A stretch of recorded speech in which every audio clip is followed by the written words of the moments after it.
بعد 38 سنة لقوا القاتل. ايه اللي بيحصل؟ في كانت عايشة في ساوث كارولاينا، كان عندها 34 سنة وقتها. الكلام ده حصل امتى؟ حصل سنة 87، من 38 سنة.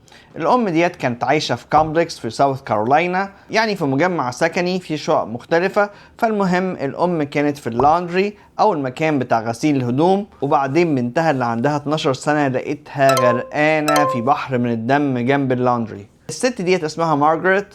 الست ديت اصلا من المجر. وبعدين القصة قعدوا يدوروا مش لاقيين اي حاجة. الكلام دوت كان سنة 87، يعني ما كانش فيه تقدم تكنولوجي زي دلوقتي.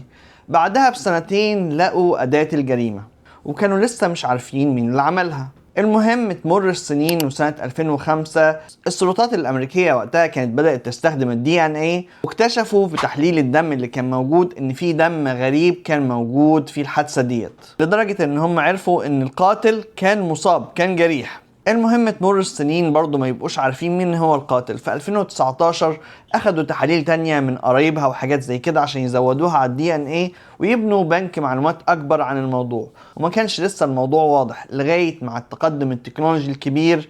الدي ان ايه قدر يتعرف على القاتل. القاتل اسمه كورتيز، عنده النهاردة 76 سنة. القاتل كان في النيفي او سلاح المشاة الامريكي، وتم القبض عليه. التطور التكنولوجي بينقل العالم لحاجات كتيرة واستكشافات كتيرة، بيعرفهم جرائم ومشاكل حصلت من سنين طويلة. التقدم التكنولوجي حقيقي بيغير وجه العالم. احنا دلوقتي بنشوف مثلا في جرائم كتيرة وحاجات كتيرة، ولكن بسبب ان في سوشيال ميديا وفي تطور تكنولوجي كبير وحاجات كتيرة، فالناس بتعرف ايه اللي بيحصل حواليها اكتر. زمان كانت بتحصل جرائم اكتر بكتير، ولكن ما كانش حد بيسمع عنها لان ما كانش في وسائل اصلا الناس تعرف بيها ايه اللي بيحصل. التكنولوجيا زي ما هي مفيدة جدا قد تكون مضرة في بعض الأشياء، ولكن الحالة ديت من الحاجات النافعة جدا في التطور التكنولوجي. من الحاجات المهمة اللي لازم نفتكرها ان امريكا الجرائم والمشاكل اللي بتحصل فيها تفضل متسجلة ويفضلوا يبحثوا فيها. شايفين بعد 38 سنة قدروا يوصلوا للجاني. شاركونا برأيكم على الموضوع. تحياتي للجميع. لؤي العاصي من نيوجيرسي، مع السلامة.